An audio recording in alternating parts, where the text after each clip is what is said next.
because of our profound interrelatedness to one another and to all of creation, Black History Month allows us to look honestly at history, the real history of this country, and its impact on who we are, not just for some of us, but the impact on all of us. It's a story of justice denied and of justice still to be attained. It's a story of how each one of us is diminished when any one of us is diminished. Our own Virgil Jones described his journey into understanding the importance and meaning of following God for the cause of freedom and justice. Even before he was a Christian, Virgil had a history of fighting for racial justice. As he was met with racial discrimination in colleges and universities, where he signed up for curricular courses not usually taken by Black students in his day. Later, he pressed the color line, as he says, and broke that barrier when he was hired as the first Black chaplain at Wayne State University. Virgil had not intended to be a minister. In fact, as a college student, he took great delight in giving the campus minister a really rough time, showing how truly intelligent he was and how really well-educated he really was, and how he had very little need of religion. Then 2 nights after hearing a speaker brought to campus by the campus minister, Virgil says, "Christ came to me and said, 'Virgil, why don't you give me your life?' And Virgil said, 'Take it.' Then Virgil says, 'My life was radically changed. After my conversion, Christ took from my life the need to have an enemy to be over against.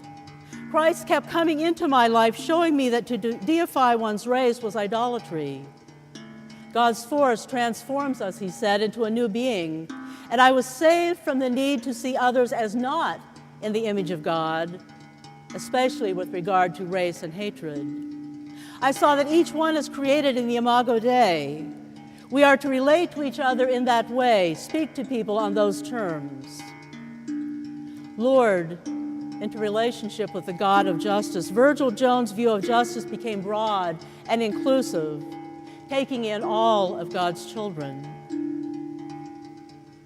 As the Reverend Dr. Martin Luther King Jr. sat in jail in Birmingham, Alabama, his views of justice had also been expanding.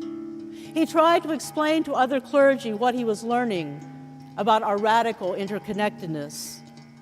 In what became known as Letter from a Birmingham Jail, King wrote, "I am cognizant of the interrelatedness of all communities and states. I cannot sit idly by in Atlanta and not be concerned about what happens in Birmingham. Injustice anywhere is a threat to justice everywhere. We are caught in an inescapable network of mutuality, tied in a single garment of destiny. Whatever affects one directly affects all indirectly." It may be the understanding that injustice anywhere is a threat to justice everywhere is that essential piece in recognizing injustice wherever it shows up, in doing the justice we are called to do, and in finding our voices both as justice fighters and in our quest for companions along the way. As we put our hands on the arc of the moral universe, each of us in our own ways, bending it in the direction of justice.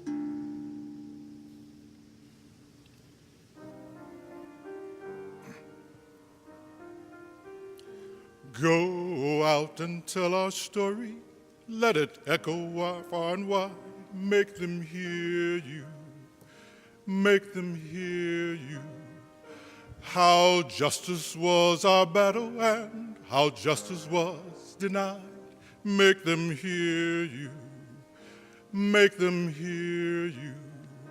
And say to those who blame us for the way we chose to fight, that somehow times our battles there are more than black or white.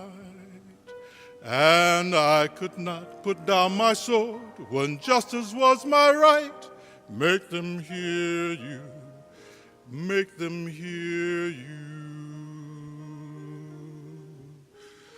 Go out and tell our story to your daughters and your sons. make them hear you, make them hear you, and tell them in our struggles we were not the only ones. Make them hear you, make them hear you. Your sword can be a sermon, oh, the power of the pen. Teach every child to raise their voice, and then, my brother, then will justice be demanded by 10 million righteous men? Make them hear you. When they hear you, I'll be near you.